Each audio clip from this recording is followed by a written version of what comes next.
Maithili express की शानदार प्रस्तुति। DJ good Madhubani, DJ good Madhubani,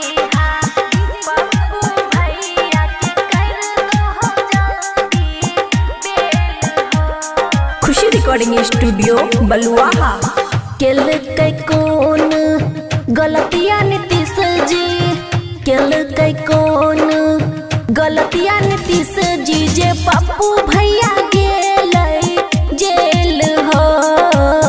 केल कई कौन गलतियां नीतीश जी, जे पप्पू भैया गेलै जेल हो। केल कई कौन गलतियां नीतीश जी, केल कई कौन गलतियां नीतीश जी, जे पप्पू भैया गेलै जेल हो। जनता से केल हो बेईमानी नीतीश जी, जे खेल लो हो एहन खेल हो। जनता से केल हो बेईमानी नीतीश जी, जे खेल लो हो एहन खेल हो। DJ good Madhubani, mix by Aman अक्के।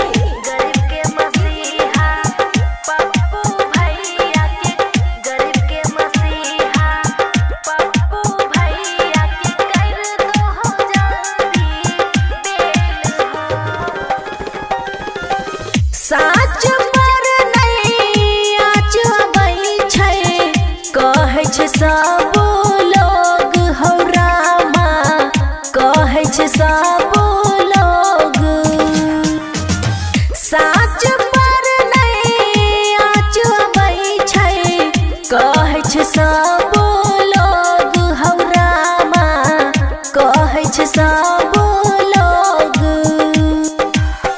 तब किया फसल हो नीतीश जी, तब किया फसल हो नीतीश जी, करके हन झोल हो। जनता से केल हो बेईमानी नीतीश जी, जे खेल लो हो एहन खेल हो। जनता से केल हो बेईमानी नीतीश जी, जे खेल लो हो एहन खेल हो। जनता से केल हो बेईमानी नीतीश जी, जे खेल लो हो एहन खेल हो। DJ good Madhubani, DJ good Madhubani, DJ Pappu भैया के गरीब के मसीहा, पप्पू भैया के कर दो हो जल्दी बेल हो। खुशी रिकॉर्डिंग स्टूडियो बलुआहा।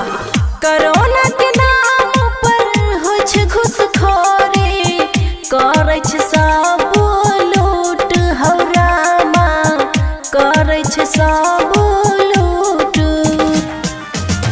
कोरोना के नाम पर हो छै घुसखोरी, हॉस्पिटल में लूट हौ रामा, हॉस्पिटल में लूट। गरीब के मसीहा पप्पू भैया, गरीब के मसीहा पप्पू भैया के कर दो हो जल्दी बेल हो। जनता से केल हो बेईमानी नीतीश जी, जे खेल लो हो एहन खेल हो।